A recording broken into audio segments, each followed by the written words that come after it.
Le message du jour pour prendre soin de toi et de tes énergies. Bonjour les petits chats, on se retrouve ce matin avec l'oracle de l'équilibre et des émotions de Géraldine Lamuse et Livia Caruso.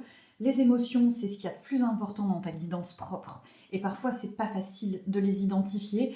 Et cet oracle est vraiment fait pour ça. Alors, t'invite à te laisser appeler par la carte 1, 2, 3. Tu connais la chanson, ne te précipite pas. Si aucune carte t'appelle, c'est ok. Passe à autre chose.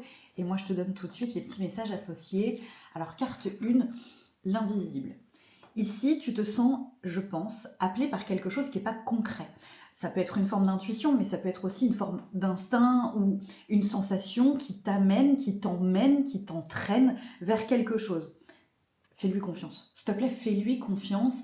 Que ce soit de l'intuitif, de l'instinctif ou encore autre chose de pas très concret, fais-toi confiance, s'il te plaît.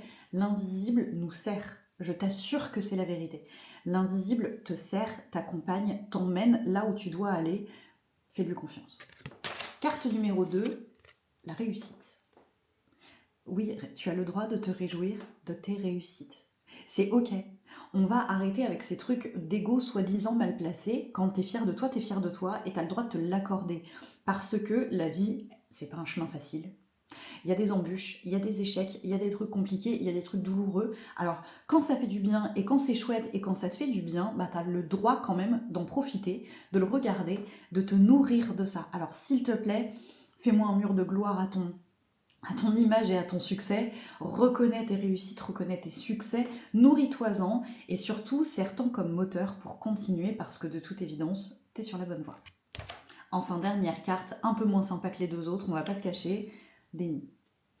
Plus tu ne cherches pas à reconnaître quelque chose, plus tu retardes sa prise en charge et donc le fait que ça s'allège et que ça s'apaise.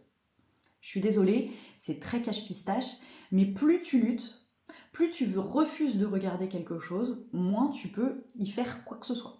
Alors oui, c'est pas confortable, oui, c'est peut-être douloureux, mais il vaut mieux s'en occuper, le traiter, le soigner comme tu peux, plutôt que de faire comme si ça n'existait pas.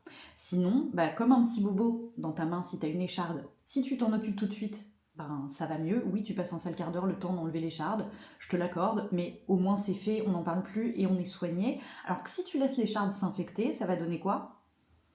Ça va être encore pire. Donc, je sais que c'est difficile, je sais que c'est pas agréable, mais va regarder ce qui te fait bobo pour pouvoir aller te soigner. Tu vois ce que je veux dire?